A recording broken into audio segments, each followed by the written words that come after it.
Hello, everyone. Are we on? We're on, right?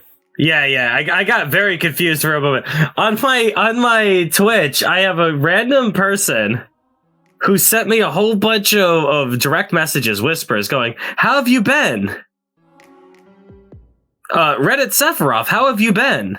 Immediately followed by, "This user has turned on block whispers from strangers in their privacy settings." Oh, that's weird.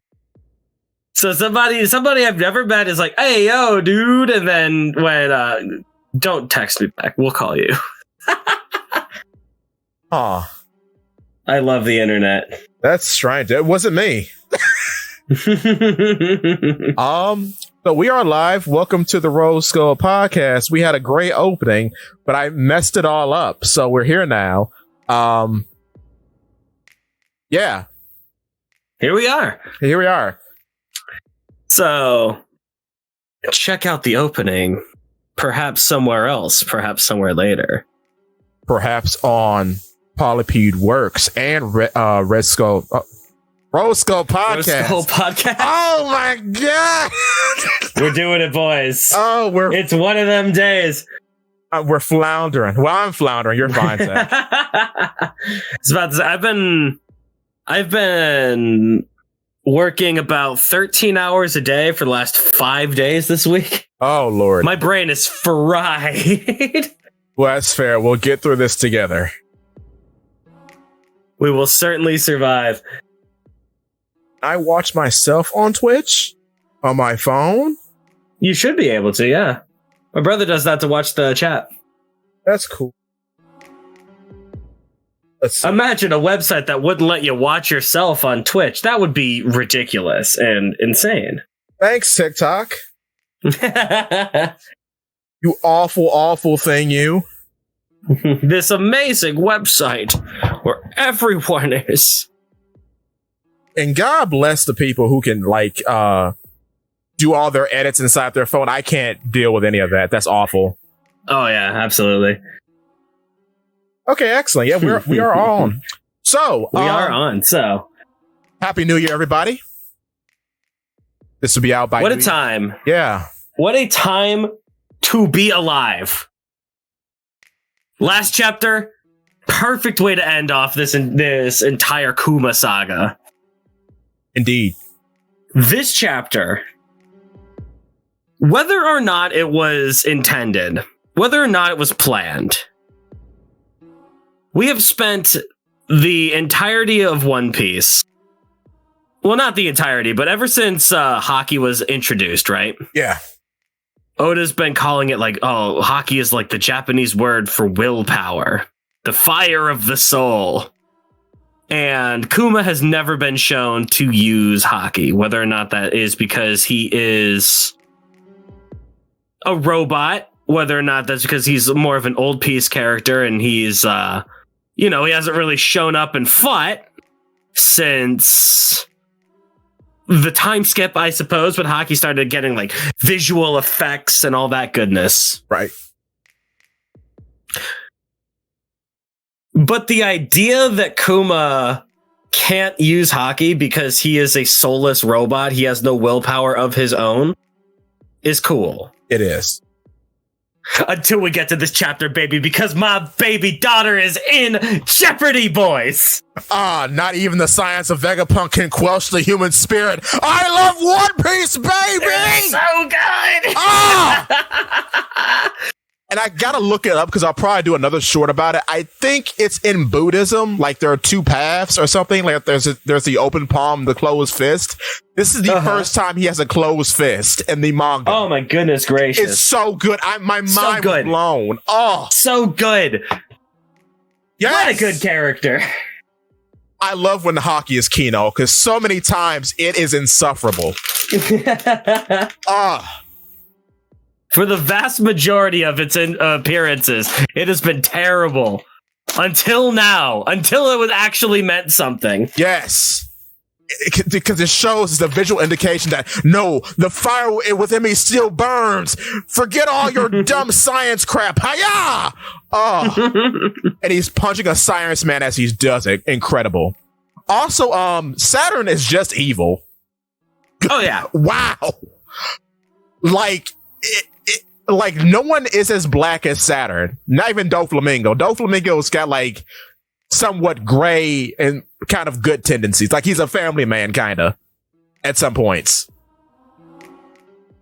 Remember when we all heralded? Oh, I forget his name every week? Booze Man and Blackbeard's crew. Oh yeah, Vasco Shot. Remember when we all heralded Vasco Shot as the most evil man of all of One Piece? Yes. Because he alluded to, quote unquote, wanting to have his way with Boa Hancock. Exactly. Saturn did that? That's what's being implied heavily. Because he said 8th wife. I'm like, what do you mean 8th wife? Who's 8th wife? Your 8th wife? What? Huh? I like the idea of him saying it so coldly as wife number 8. Oh. This man is so evil. And then I took the baby and I put the dough through Ghost inside her. Brother, you're on some stuff. That's crazy. And while I still am in the camp of, I don't want to know who Jenny's, I guess, husband was. Ew, don't say her. Ew. Like, I don't want to know, but now that we do know, I'm sad, but this is the world we live in. I don't like any of this. I'm still It's bad. It's so much. It's so much. Because now, I mean, there's no redeeming for him. There's no redemption. No. I mean, there was going to be no redemption for the Gorosei no matter what. Right. They'd be like, oh, maybe Eam can come around by the end. It's like, no. No. Ima's already eliminated a island off the planet. And done untold damage to many more islands by raising the sea level. Which is probably how we got here in the first place. Mm-hmm. Which is interesting. Is awesome and cool, yeah. It's cool. Also, I love Even Kov's dedication to this chapter. Really bringing the character around. Very cool. Oh yeah, thanks, Eva. If it's for me, I would go to Mary Joa for some good old-fashioned revenge. Wow, Eva, that mindset would have been really helpful about 12 years ago. And I'm like, you saved her from prison in the Sorbet Kingdom, but you couldn't do it again. You couldn't be bothered. All right. Then again, we don't know why Eva went to Impel Down. I mean, there is a chance that he went to go and store Mary Joa and he got caught. Yeah, and he got. There is a chance. Yeah, we just didn't see it. Dragon, on the other hand, 0% chance. No. Also, it's very interesting that Morley got out and Ivankov just knew where Blow 5.5 was by total coincidence. But okay, whatever. Yeah, whatever. Not evil at all. It was his Okama sense. He smelled the fishnet sweat. Follow me. Oh boy. Oh, these characters. Okay. Ooh, these characters. Yeah. Bonnie is super unique. Yeah. And I'm gonna make a big old shot about Bonnie this week. Okay, go for it. No, you go for it. Well, what do you want to say about Bonnie being unique? Because she's the first, what you called. She has had a devil fruit without eating a devil fruit. So she's had a devil fruit since she was a baby. I was saying it. I said it. You said we didn't see her eat the fruit. What does it mean? Called it. Well, I didn't call it exactly. I still said, like, what if she produced one by wishing hard enough? Which technically is right because that's how it activated. But, oh my goodness, there's so much goodness with that devil fruit. Now that we know how it works, going back and watching the flashback is so kino. Because it's just childlike wonder. Well, it's yeah. And it's so perfect that it's on a 10-year-old in that way. Yes. But she couldn't access the power of the fruit until this entire business with Vegapunk. Yeah. Because before Kuma got her to, to a point where she could have a future, she didn't really think about it. She didn't imagine a future that she could have. Oh, exactly. So the moment that Kuma's like, we're going to get you fixed and you'll be okay by your 10th birthday, that's when she started to be able to access her fruit. Because she's like, oh my God, I'm going to make it to 10. I'm going to have a future where I am alive and well. And to make that go faster, she just wanted to become bigger. And man, it's good. And the power of the fruit is entirely dependent on her mind state. So if she knows about the sapphire scale destroying her, if she hears that sentence, her devil fruit could have just killed her right there. Bruh, because it would put her in depression and Well, it would make her think about the future that she has, make her feel like that is the imminent, immediate, necessary future. The only future that is capable of happening is the one where she dies. Bro, that's a short. That's the one she believes in, so that would kill her. That's a short. I didn't even think about that. Oh, that's so good, Zakk. It's so good. Oh, nah. Bonnie's rising up the ranks for me. Oh, man. And the fact that you give a fruit like this to a 10-year-old child, beautiful. Because who thinks about the future? Children. I want to be an astronaut when I grow up. Whoa. Well, I want to see an alien and ride his back because it'll be an alien pony and I'll be an alien cowboy astronaut. Yeehaw. And she has a fruit that channels that into an actual ability. That is sick. It's sick. It makes me think about like what is going on with Saturn though. Yeah. Cause like Saturn's like, oh yeah, you can't like Saturn just said it. If you believe in a definite future, your power won't work. You have to believe in the future that you want for the thing to work. So if I'm Saturn and she has a quote unquote Nika-ish future, wouldn't you be like, hey, dude, you have this future where you're Nika? That's not gonna happen because he's Nika.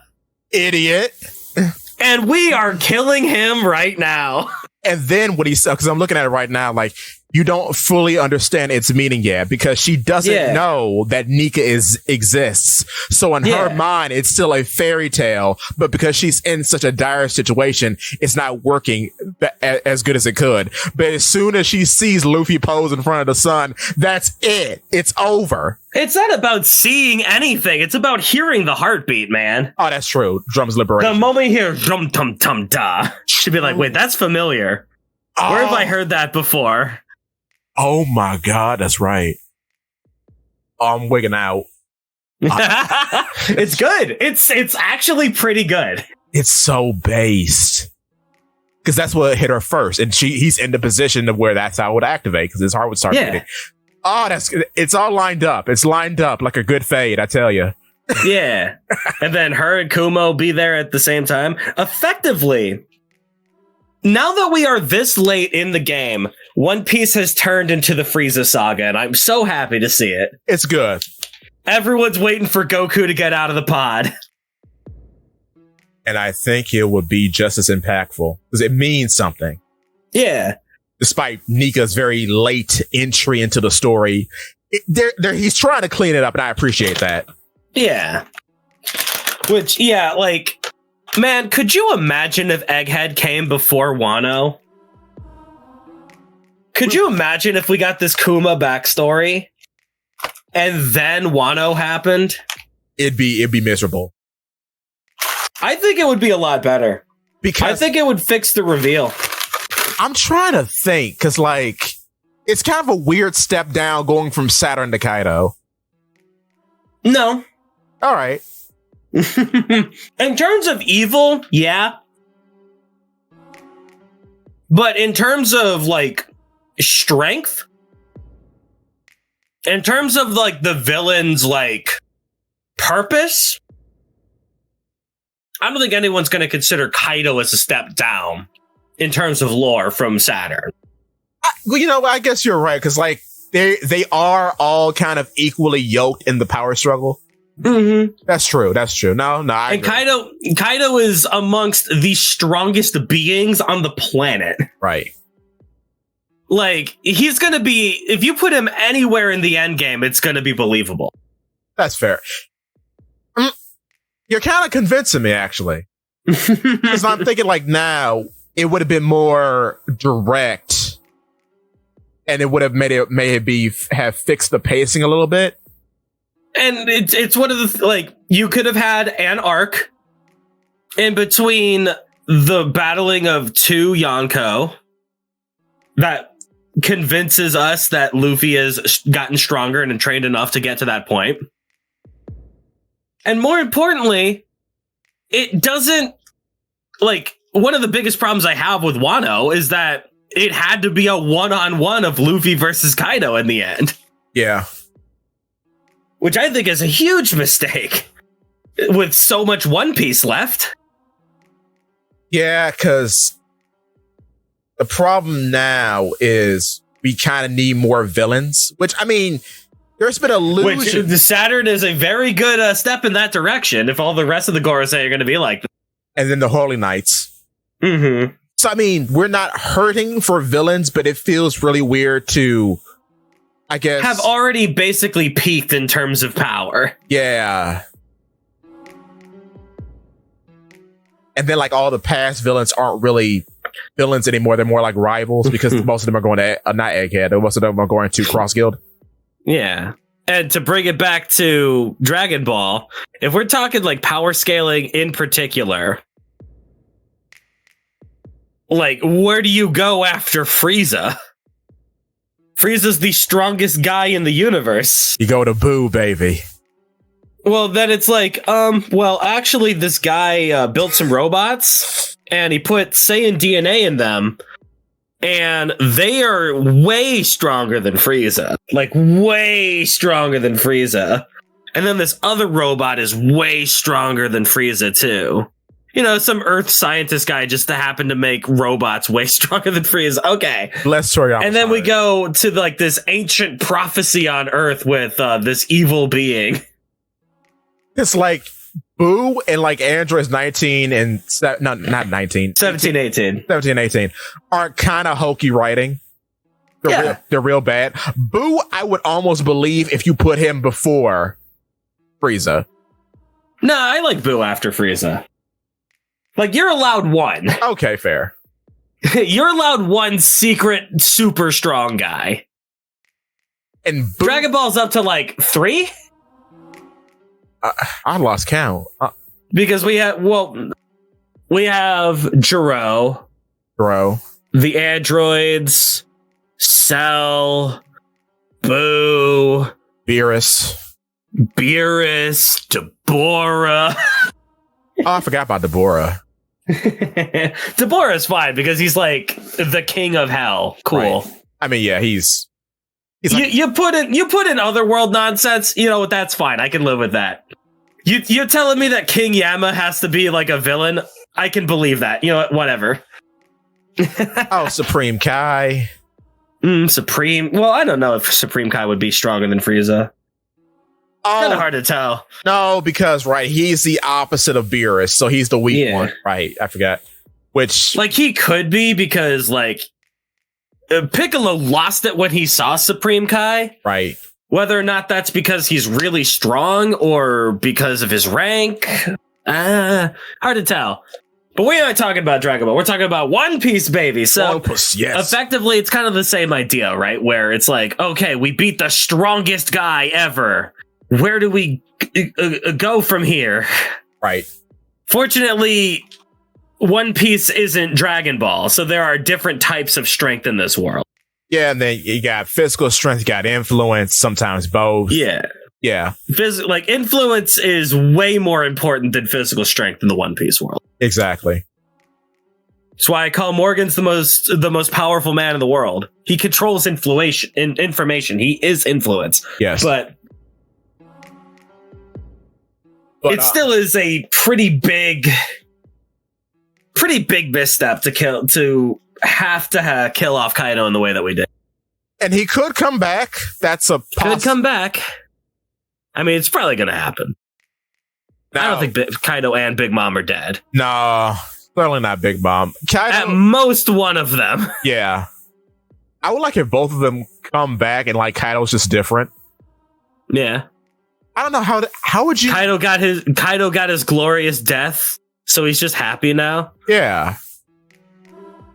Now him actually apologizing to Yamato would be nice. Yeah. Oh, speaking of that, the Yamato thing, people Yamato's on the cover? Bruh, nah. Why? She's joining. Nah, I'm sorry. We're back on it again. No, we're back We're back on the towel. No! We're back in Tile Piece, baby. Because this is the first time she's wearing something other than her Odin cosplay. True. This moment right here. And someone in my comment section tells me, oh, color spreads don't matter. Yes, they do. Everything matters. You've learned nothing from reading this series. Nothing! Just why Yamato? Because that's why. Is it because she's intrinsically tied to Momonosuke in some way? I guess there's no reason for her to be here. There's actually no reason. There's zero reason for her to be here. And actually, she's taking center stage while Momonosuke's in the back. Yeah.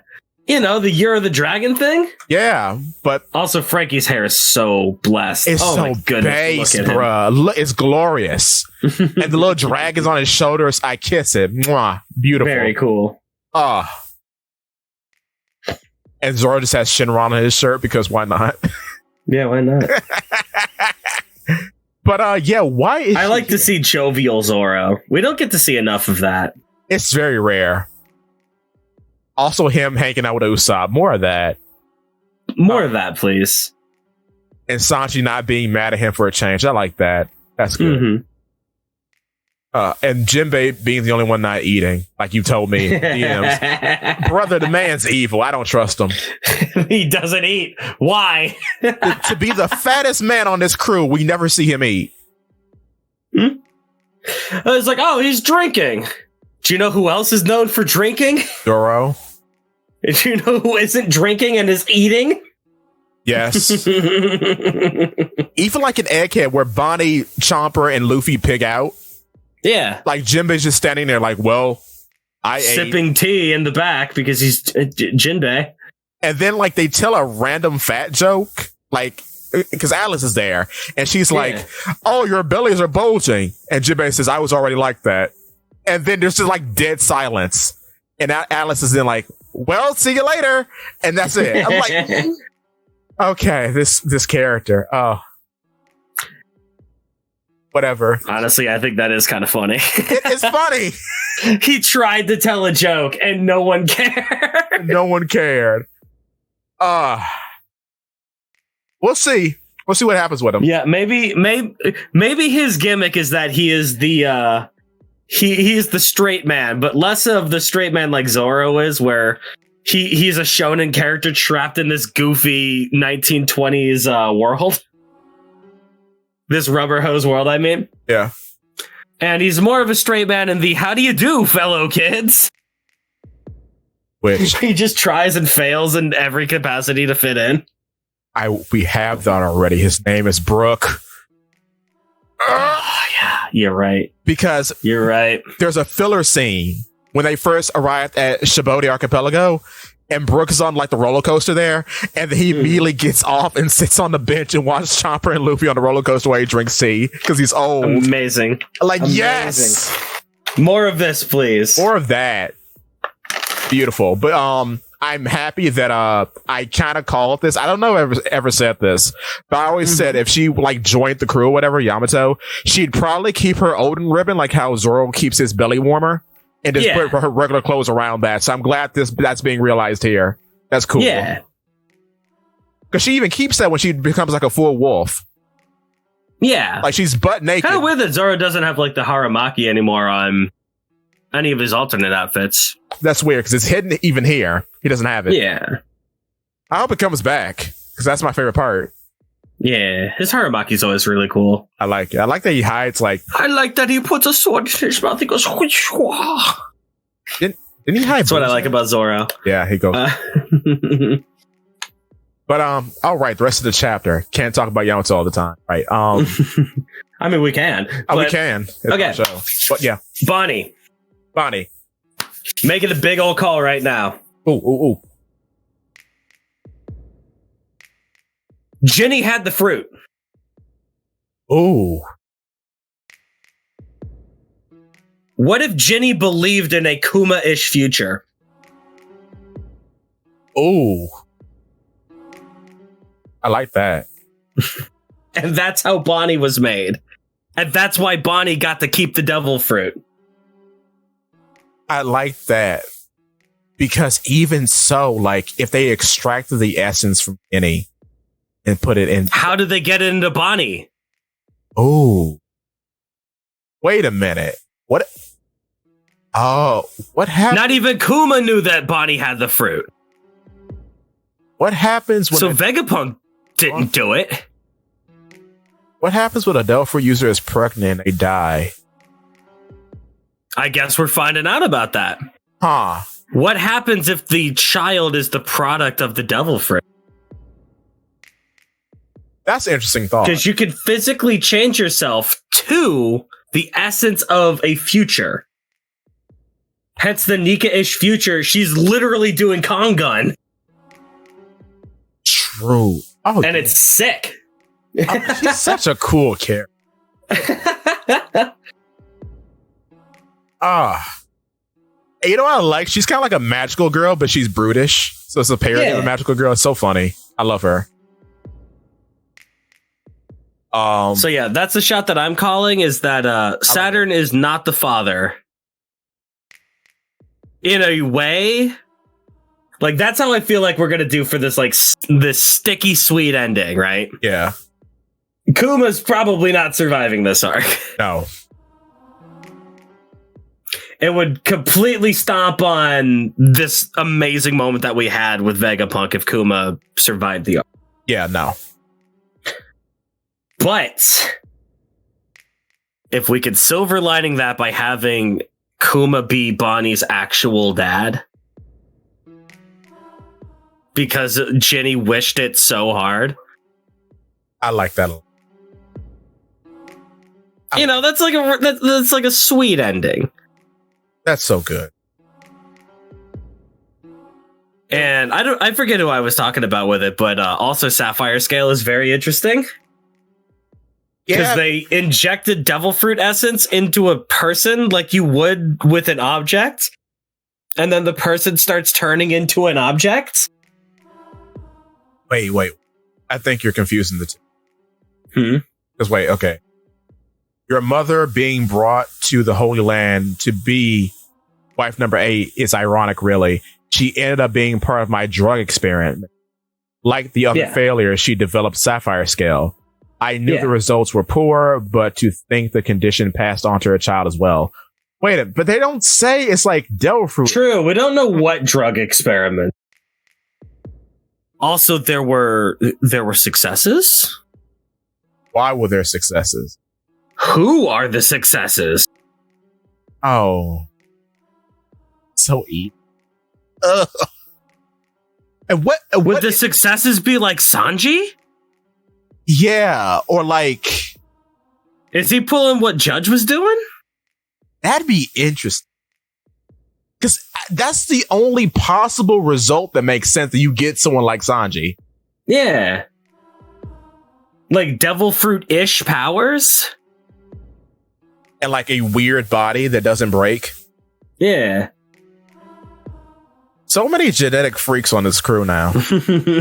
I love all our little freaks. They're great. Especially Bonnie on this crew now, right? Right. I mean, okay, now, seriously though, after all this, if she doesn't join, I mean, like, okay, where is she gonna go? I don't think she's joining. No! Dude, we made a point to talk about her crew. They're not here right now, but they're not dead. They're dead. Nobody's mentioned them. They were in the flashback and no one's mentioned them. You remember the last time we saw them? No. Where she got captured by Blackbeard. And Aki Inu showed up. I don't know. Uncle Gyo. But Uncle Aki didn't kill Bonnie. No, because we need her for more drug experiments. Saturn told me not to kill his daughter. Oh. Oh, that stings so bad. I hate it here.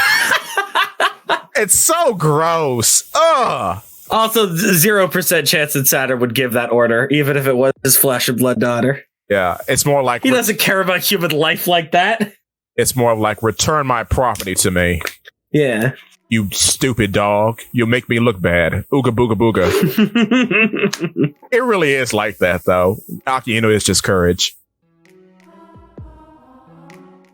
I mean, I guess. Terrible analogy. I was about to say, No, he's not. He's not. I was trying to be funny. Anyway.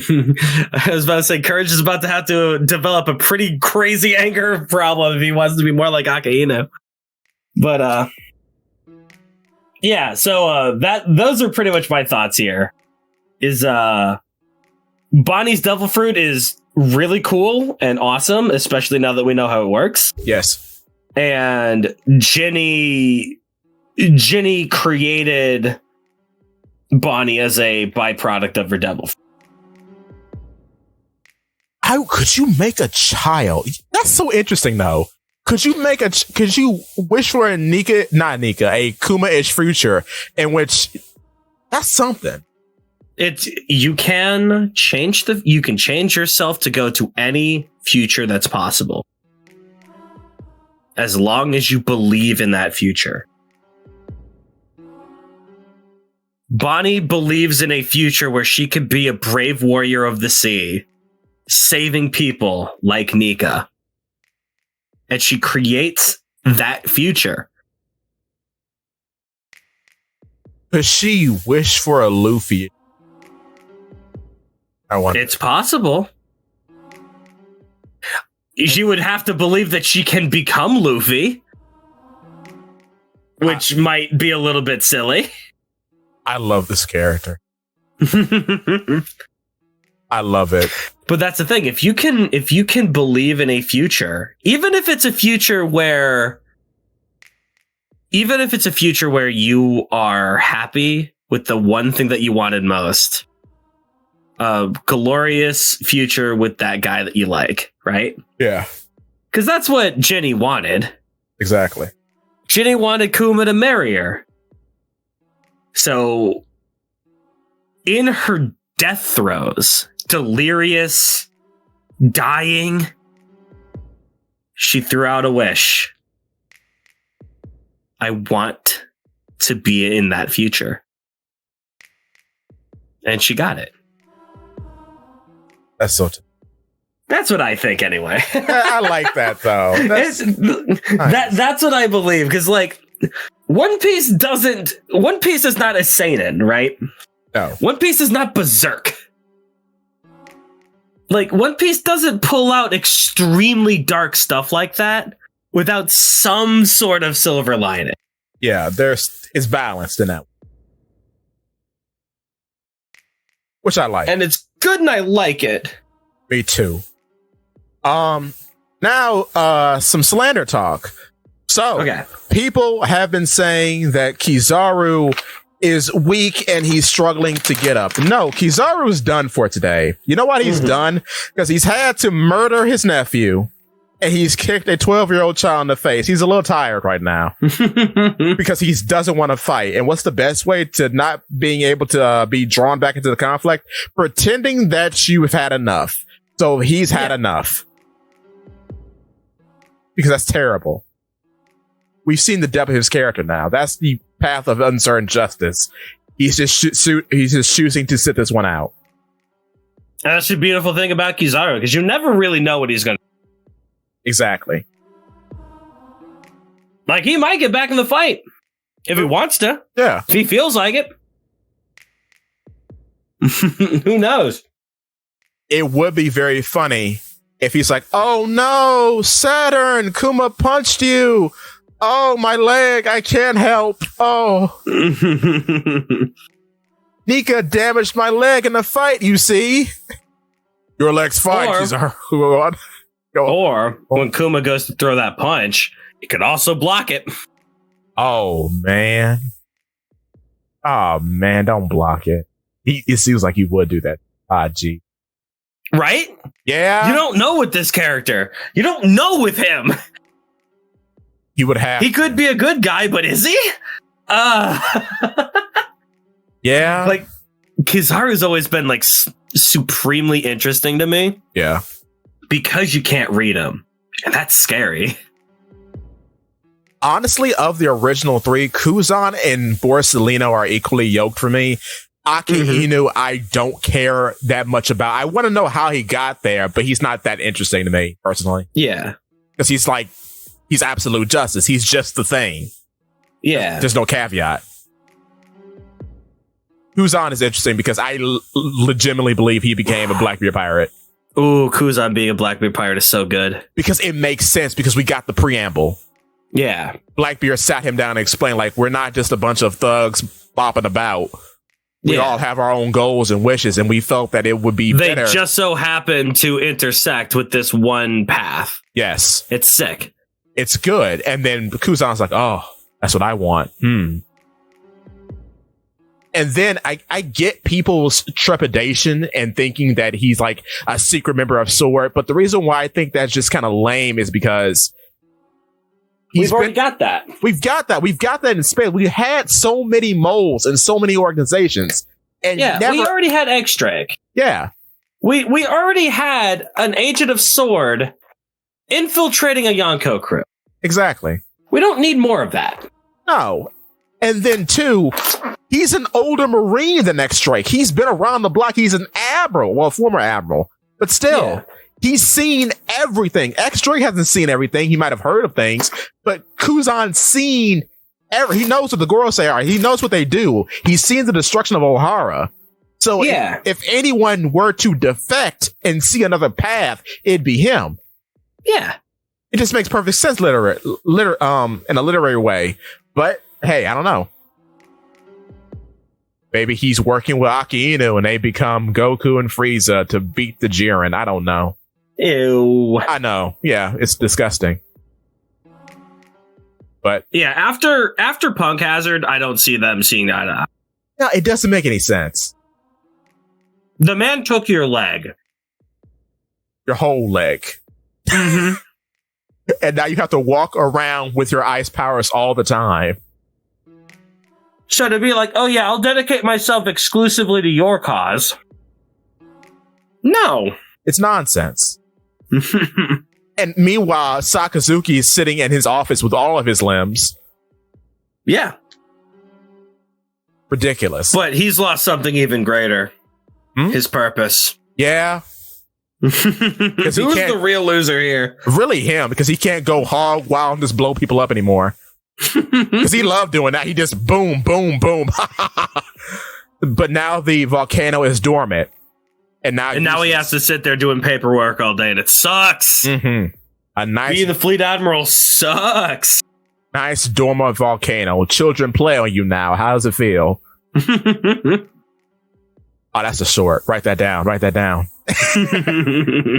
But yeah, I like Kuzan a lot. I like Borsalino. Borsalino defecting doesn't make sense because, like he said, like you mentioned before, he is a cog in the machine. He is the salary man, but he just he knows how to wiggle around the rules a little bit. Yeah, and that's cool. But Caribou is definitely the one who's feeding Luffy the food. Oh yeah, most definitely. As funny as the pictures that I saw were of Kizaru with Uber Eats, it's got to be Caribou. Because it's got to be him. It's got to be him. He's been gone this whole arc. Hut, hut, hut, ha, hut, hut, hut, ha. Ooh, Caribou! It's my boy. And it's weird that I don't know if something's being built to with him, and I may make a video about it because I've been thinking about it a lot. But like when he's first introduced, like from the return to Shibodi all the way up to like Fishman Island, he's associated with consumption because unlike other Logias, even Blackbeard, who has similar powers, he actually consumes. Mm-hmm. So his power is revolved around consumption. And I think Caribou's got to be related to Rock somehow. I think Caribou looks just like him. You know who I think Caribou is? He's Gambaru. Remember Gabaru? No. Gabaru is a revolutionary in One Piece that appears during Caribou's cover story, and it looks just like him, like the spitting image of him. I think something happened to him because this guy's supposed to be dead. I think Caribou is him, and something happened to Caribou, and he's forgotten who he is. Kind of like Sabo. Fair. And then that whole instance with his cover story made him sort of change around. That sort of like starts the redemption arc for him. Because from that, it's so weird because like out of everyone right now, yeah, even more than Bonnie, I think Caribou might be joining, man. No, don't say that. Oh, it's like Caribou though. That'd be strange, right? And he has an X, so technically he is 10. He has an X on his shirt. Yeah. So I mean that. But isn't that weird? Doesn't it just not feel right? It doesn't feel good because. But everything that they've done with him is leading up to like the true villain turned hero. I guess I could say it here, but I'll say it more in depth in the video. You know where I can see him going, honestly, if he doesn't join. I think the Revolutionary Army is going to crumble into pieces, and you'll just have Sabo left, and then Ivankov will get his wishes, right? If that turns out to be true. The Flame Emperor, man, yeah. Yeah. Or the Flame Emperor's... Does Sabo's faction have a name? Not yet, but seeing as how they're a growing faction, they probably will. Yeah. You know what's great about Flame? It can heat up mud and make houses. Yeah? Gabaru is going to be his right-hand man. Yeah, that'd be sick. It's the mud and fire. The solid and the heat. The Mud Hut. The Mud Hut. A sort of allegory to rebuilding civilization under this new regime. And it's 2 Logias, too. So 2 Logia. Very powerful. Smoker would and then what? Dragon would be the trifecta? Dragon will be dead in a ditch. Fair. It's Karasu, baby. It's soot. So Put that in your allegory. Man, mud, soot. I guess maybe smoke. I don't know. I don't know about Smoker. I could see it. Where is he? Once again, I ask. Where is Smoke? Where is Smoke? Because it's a. We have shown every Vice Admiral. Every single one of them in this arc. Except one. It's a shameful. Where is he? Where is he? Where did we put him? Where did you come from? Where did you go? Where did you come from, Joe? Where are you? Nice Smo indeed. Where are you? Oh my goodness. Where are you, Smo? Oh man. Oh boy. Well. So Kuma is based? Kuma is based. Best father of the year. So I have another funny idea. Ooh. Kuma can push pain out of people. Yes.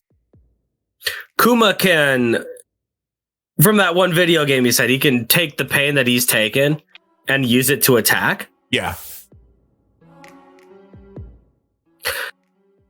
There's a big difference between a human body and something that is made. Right? Yeah. A human body will heal the pain. A robot body can only be fixed.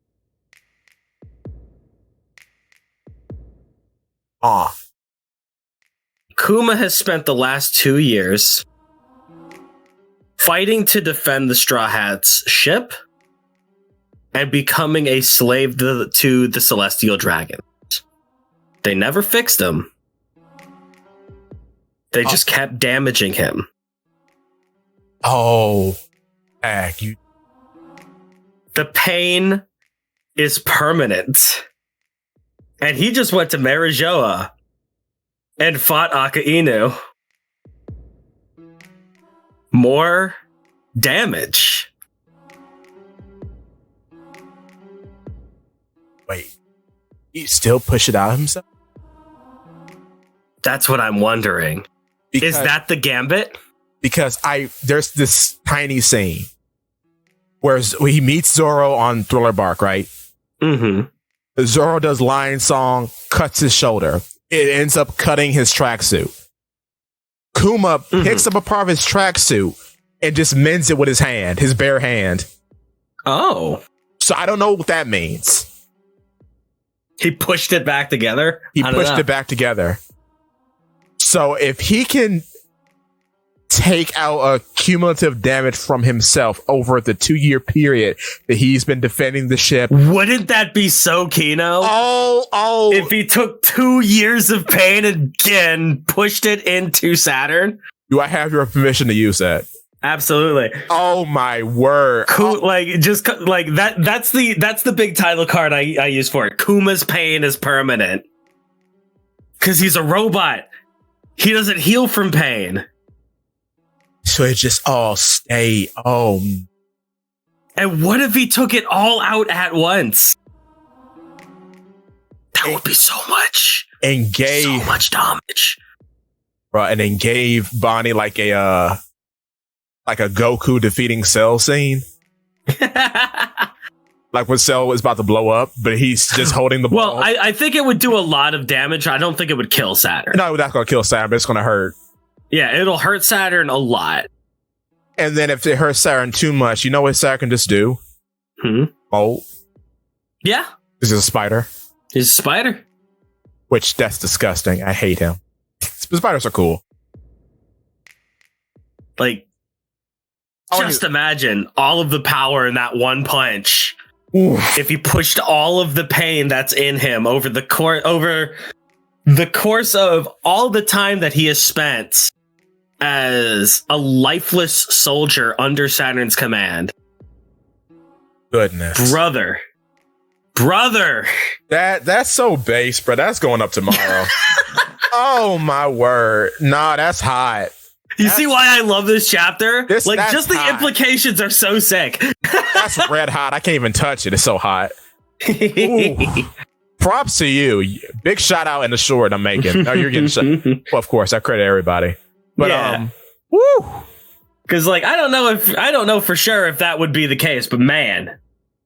Ooh, if it's true. Even so, there's no indication that even if you still have the meat body, right? Yeah. Still, I think it still works regardless, though. Man, what I'm trying to think. Because the scar. No, well, No, we're going with your idea. I think because he's a robot. I just think that's Kino. Plus, I think it's particularly pertinent with Kuma. Because he's a robot, but he's not just a robot. He's a cyborg. Right. So he's likely a robot that can feel pain. He's an object that feels pain. Because he grit his teeth when Akainu got him. Yeah. This pain is still accumulated, but it doesn't. Ooh. Bruh, you're making my mind spin. Pain is permanent. Ooh.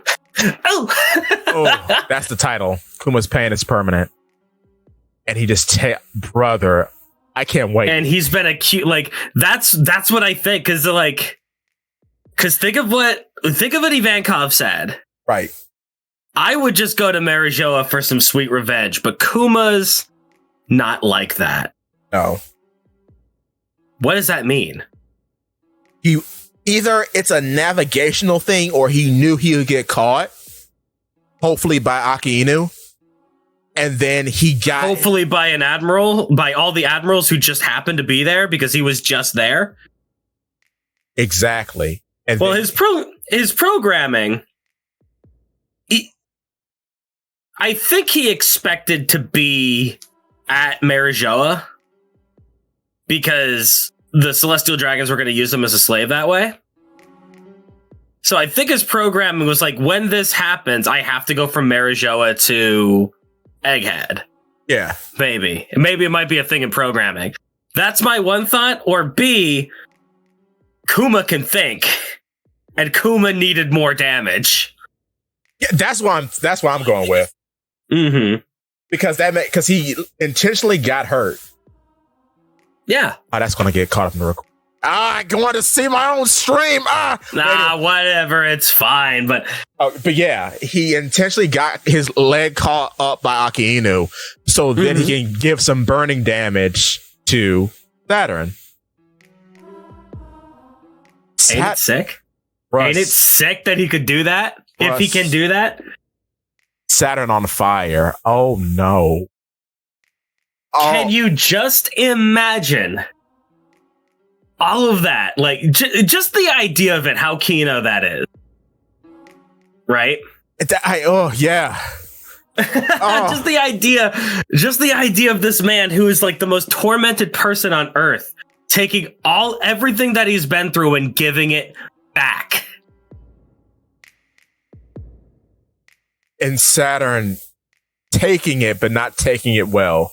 Blow all his legs off. All of them. Oh. Tear the legs. Go on. And then you mix that with the human spirit.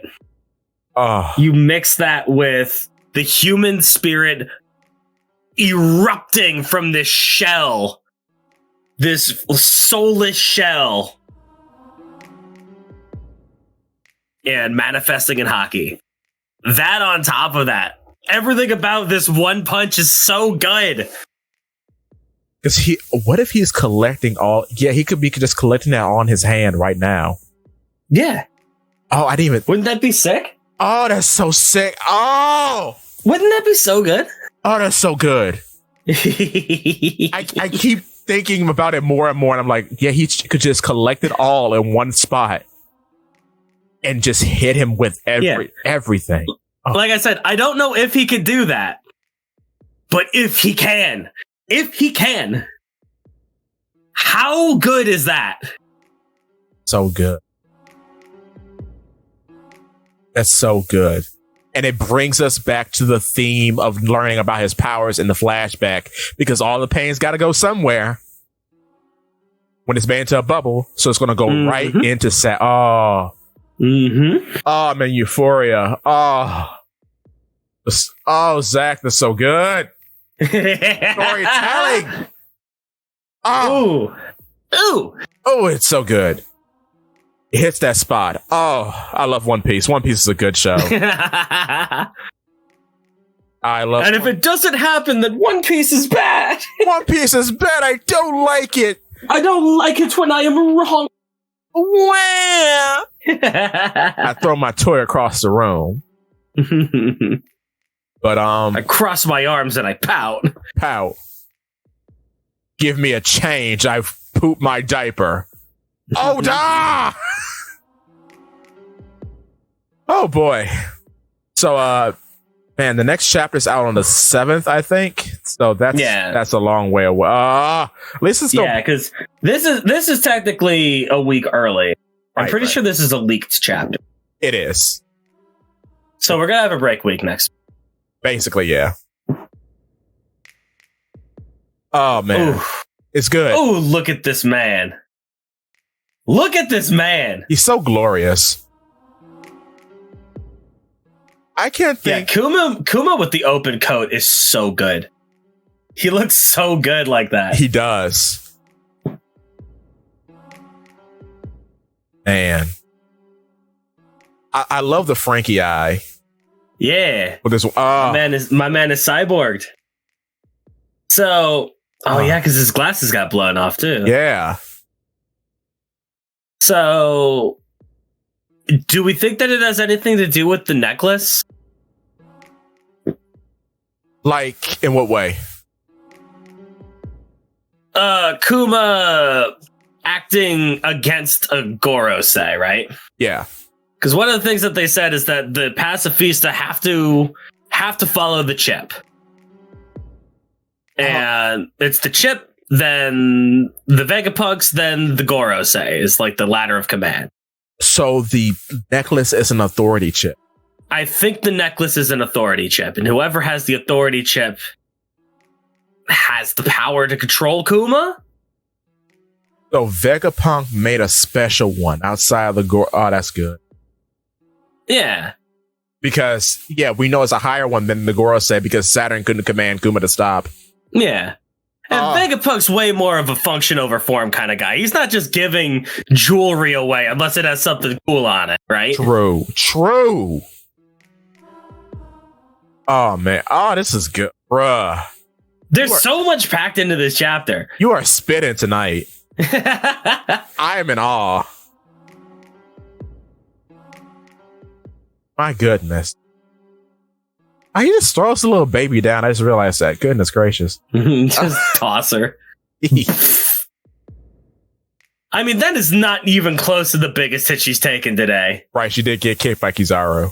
Yeah. Which is crazy. She got kicked in the face by a light man and got flung into Vegapunk's unlimited barrier. Yeah, Labo phase. Yeah, oof.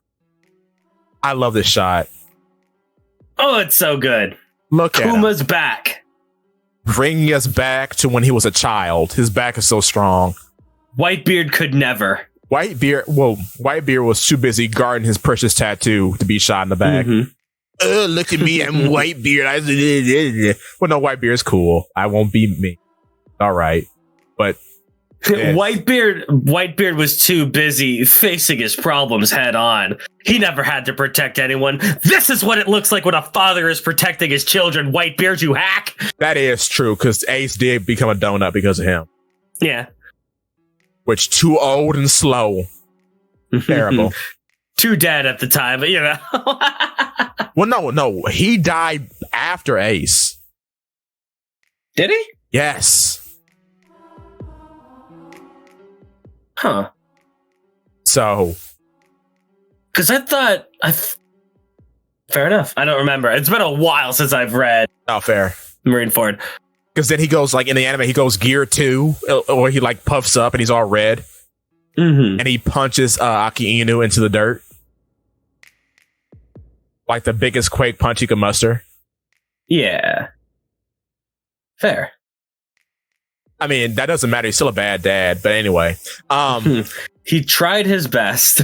Tried his best and just end up dying too by another son of his. Mm-hmm. Don't worry. It'll all be better when Weevil gets his due. I can't wait for Skinny Weevil. I can't wait for Skinny Weevil. I need it. And he's just Whitebeard. Oh, yeah. Whitebeard with a scar? Yes. So we know it's Weevil. That would be so silly. Oh, man. I hope Marco sees something done. Like, Pops? Mama always told me I look like my daddy. Yeah, I need Skinny Weevil. Weevil! The skinny King Weevil, baby. Oh my god, this shot of Kuma is so good. It's so good. Oh, it's so good. Gritting them teeth, baby. But yeah, he's got like a quake bubble around his fist. That's what I thought it was, but it could be like that smoke trail thing they do in anime. Yeah, maybe. But I hope it's a paw bubble. Oh. Yeah, you can't tell. You're right. Kind of fun that they emphasize that he hockeyed up his fist. That's what's cool. Because what was the last time that we emphasized that somebody hockeyed up their fist? I guess like when Luffy punches. Did we emphasize the fist turning to hockey first? And then the punch? Not really. Not since like hockey was introduced. No, and we were like, okay, here's what hockey. Boom. Right. Yeah, because usually they're just arms or hands are just black. Yeah. But it's never emphasized. No, you're right. Huh. We don't get panels like that. I just noticed, look how big he is in comparison to Bob. Oh, he's big bat. He's a big boy. He's Buccaneer strength, baby. She hasn't had this in like 4 years. Her father holding her. Oh my goodness. Oh, I can't get emotional on stream. Oh my God. So good. I know it's different sitting here with you looking at it. Mm-hmm. Yeah. Being able to look at it like two minds are better than one. Being able to like comb through it. Oh, man, that's gorgeous. We weren't on Scribble Piece this week, thankfully. Mm-hmm. Oh yeah, this chapter looks great. Oh, and now I see what you're talking about. Yeah, because he's holding it with one hand. He's holding the spider screw with one hand, and then he's hocking up. You're right. Up. Missed that. Like, Oda doesn't do that? No, not really, no. This is the best paced fight that Oda has drawn in a long time. In years. Because he's actually showing things that are happening, right? Yeah. Because let me find the chapter and pull it up so I could go like panel by panel. Because this is a very important thing to talk about. Because this is one of the things that Oda is extremely terrible at, right? Because I'm on a level with you, dog. Ever since Gear 5th has been nonsense. Well, Gear 5th has been nonsense. It happened before then. Yeah, true. There's been so many fights that are just like incomprehensible, right? Yeah. Like we have Kuma running. It's again, Kuma running. That last chapter where he was running. Whoa, it's kind of crazy. We have Kuma running. We have Saturn like lifting up Bonnie and then tossing her to the ground, right? Yeah, boom. And then the hand comes out. Oh yeah, was that 2 Ursa shocks from Kuma? Oh no, that's the laser going on. Oh. His mouth. Wait, does Kuma have lasers? Yeah, he's got lasers. They come out of his mouth. Oh, right. So he's locking on because you see the low eye reticle. He's locking onto the targets and he shoots a laser out. We just don't see that part. Okay. What's it? Oh, no, I was just about to praise you for this. Anyway. So yeah, he blows them up, throws down Bonnie. We see the leg coming down at her. And then we show Kuma's hand before, boom, popped in front of her. Yes. Perfectly paced. Exactly. It is. They look at each other. You see the hand go up, grab it on one hand. You see his hand hockey up with the other hand going in for a fist. You can follow the action. Yes, you can. In a One Piece fight. When was the last time we got something? I don't even remember. Don Flamingo? Maybe?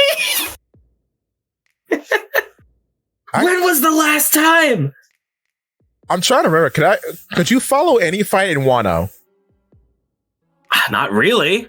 Not any of the fights that didn't take one hit to kill. But Oda never has like tween panels. No. He just likes skipping to the very end. Like you could turn this into animatic. Yeah. Like cutting out the panels and going step by step. You could actually do that with this. Like you can actually see the flow of the action. Which, man. It's just wild to think about. It's gorgeous too. Oh, it's so. I like that this dumb bear man has turned into the bestest boy, and he always was. Oh, why did you wait 1,100 chapters to tell me that Kuma was the best character? Best warlord by far. I don't know. Don't do this to me. I already know your tricks and traps. No. He's in my head. I won't. You know what? I want to put myself in the hole. He's better than Jinbei. Okay, we're in it now. We're in the hole. I'm taking you with me. Jinbei is a waste of a character. Him being the helmsman never made any sense. Where is the emotional grip in anything Jinbei has ever done? Where is it? It's nowhere. He doesn't do anything. He just sits around. Where is he now? He's carrying boxes. Boxes. Does Jinbei have a single scene that has the emotional weight of this one panel? No, he tells of Kuma blocking an attack for Bonnie. None of it. Oh, he blocked Aki Inu when he was about to punch Luffy. That doesn't have emotional weight. Also, Ace did it better already, so that's gone. I don't care about the power scaling nonsense. Has he done anything of merit? No. Has he done anything with the emotional weight of this scene right here? Oh, he tells a baby to clean his ship. Does that. I saw him. Like, is this considered to be on the same level as think about what you have left? No. Because that's got some real good emotional pathos. When Luffy says, I still have my crew, that's like a big scene that people quote to this day, right? And Jinbei is the guy who forced that issue, right? He's the guy that brought that out. Yeah. But this is 10 times that.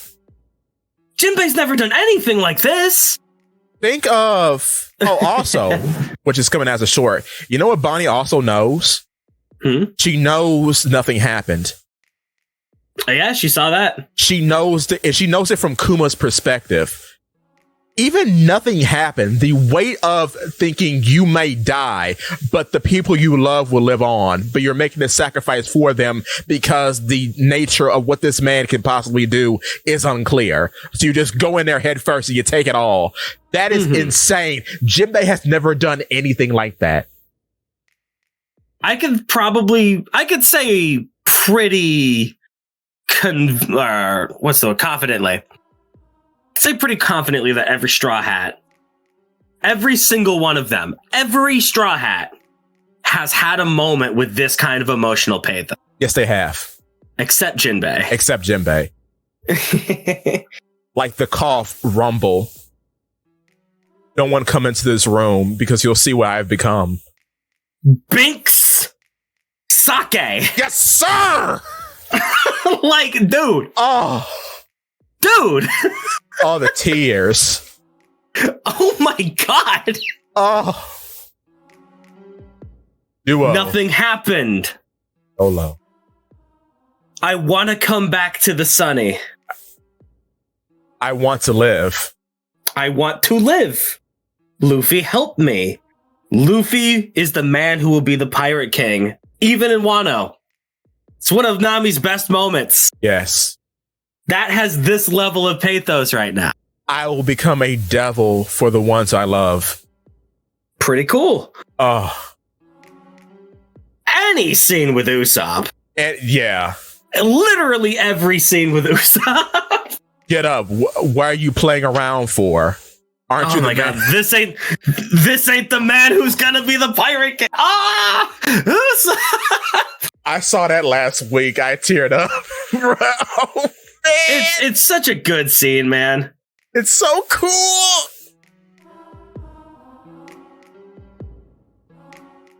Well, this is really, Frankie doesn't say this, but Senor Pink says it to Frankie. If you take this last hit, you could do what you wish.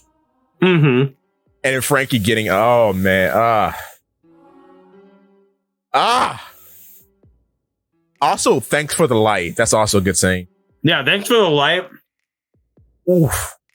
Extremely base Sanji scene. Oh, that goes hard. Oof. Mm-hmm. But Jinbei, to eat is to live. What?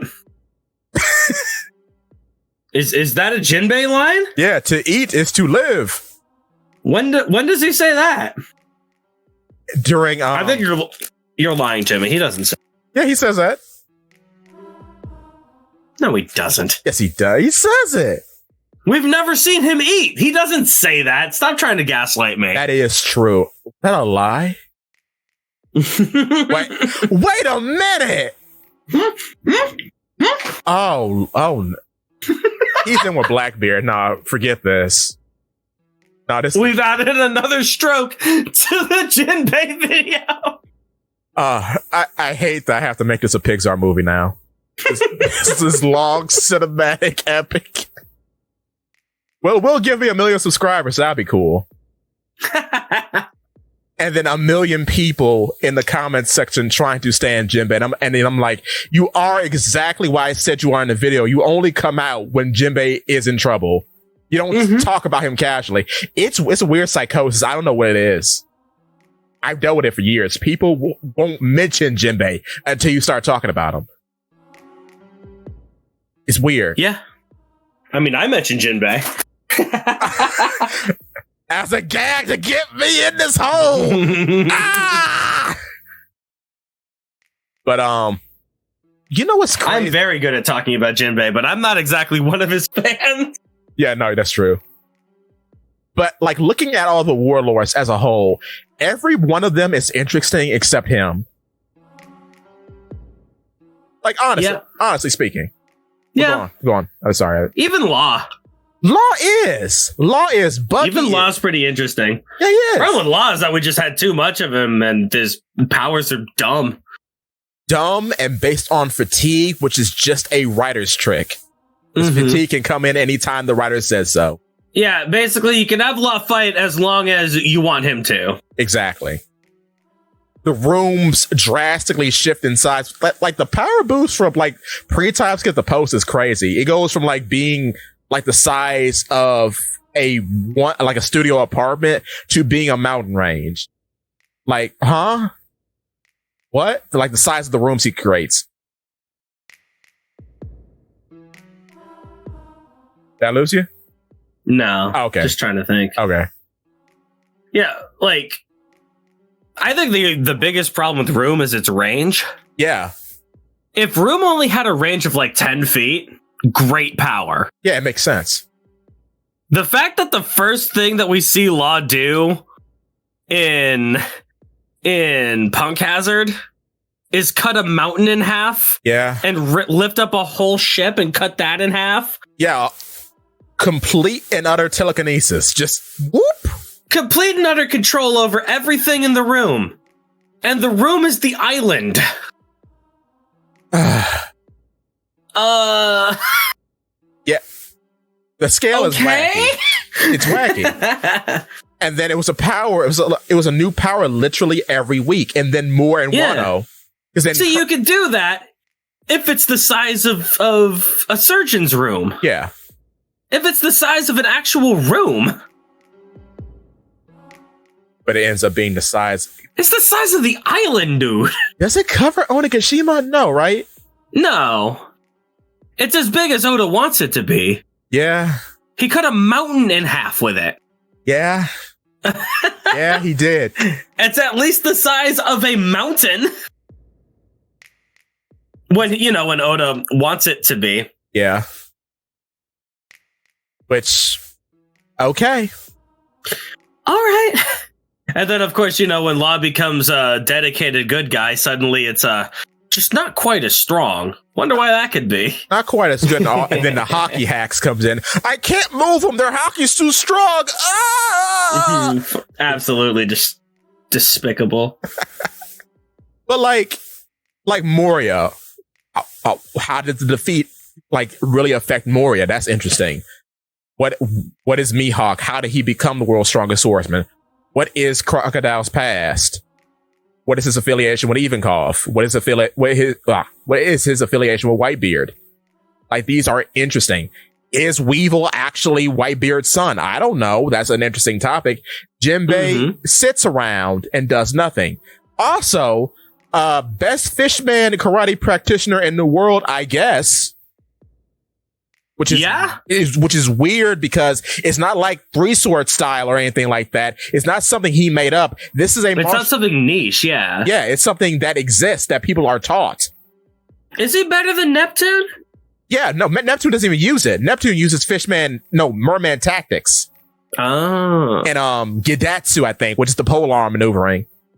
Okay. which Jinbei should be able to do since he was in Neptune's army and held a Triton, but I guess he doesn't because... Oh man, that would be sick if Jinbei used the spear. Right? That'd be sick if he got Mogura. Right? But I guess Hody's just better than him. Think about that. Yeah. Hody used his Triton. Poorly, but he did it. Granted, Hody also lost to Zoro underwater in the middle of the arc. Yeah. A halfway drowning Zoro just cuts him right in the tummy. I can't believe they did that to Hody, man. That completely ruined the arc. That's ridiculous. He ruined the arc in a single panel. I can't believe it.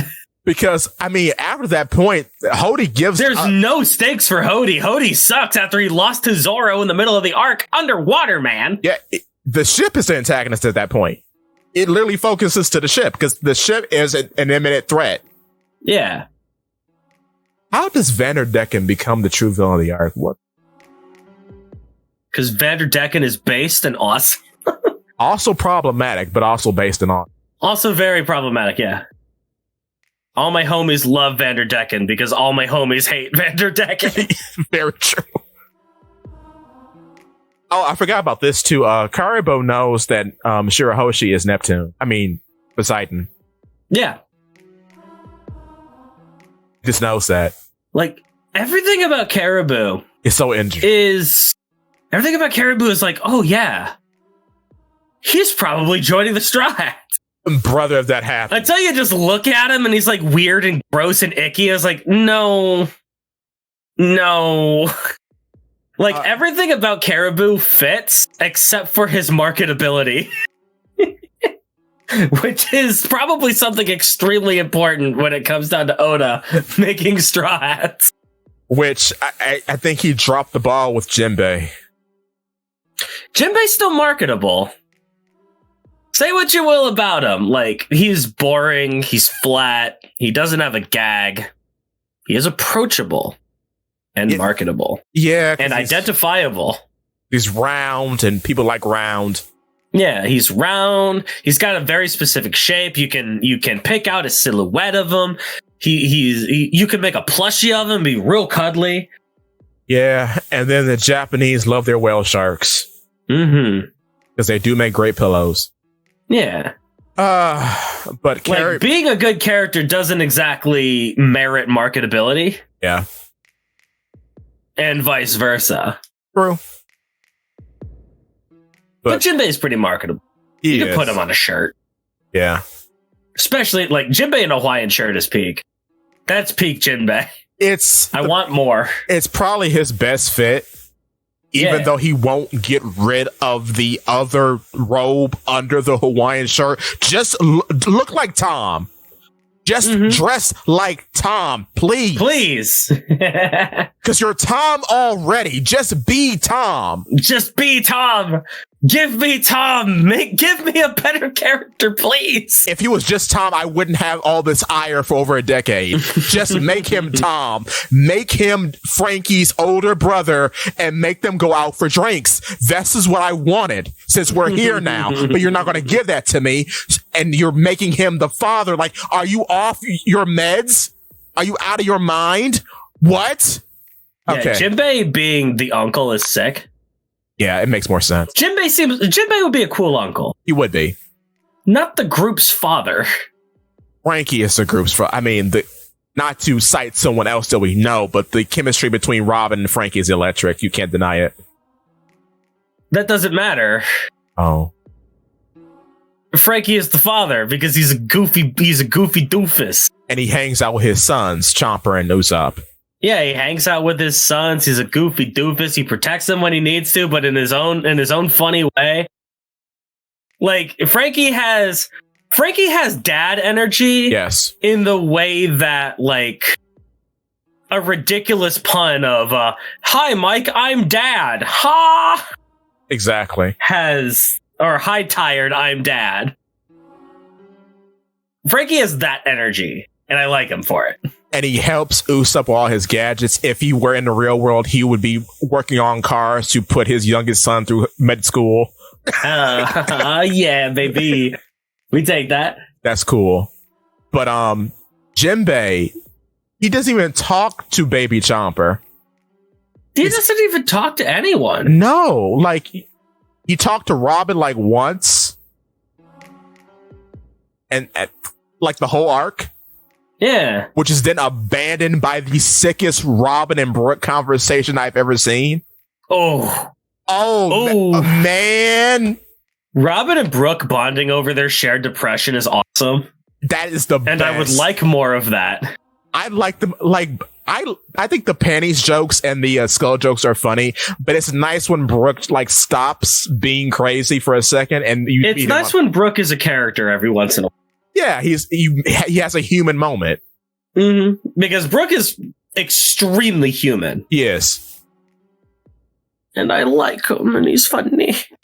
Also, Brooke and Frankie having a father and son drive. And it's good because Frankie plays guitar. Oh, yeah, he does. So that's where he got, like, if you put him in a family dynamic, that's where he got it from. But his true passion was machines. Mm-hmm. Oh, I love them. Then thematically, you've got magic and technology. Oh, they're so good.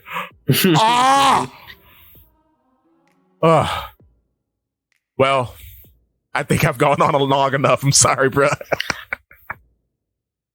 Good to be real, I don't think I have too much to say about the chapter itself, so yeah.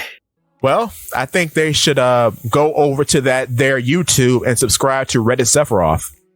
Well, I believe that before you do that, you should subscribe to Polypede Works. Bars open, boys. Don't be dodgy. And we'll see you in the next one. Later.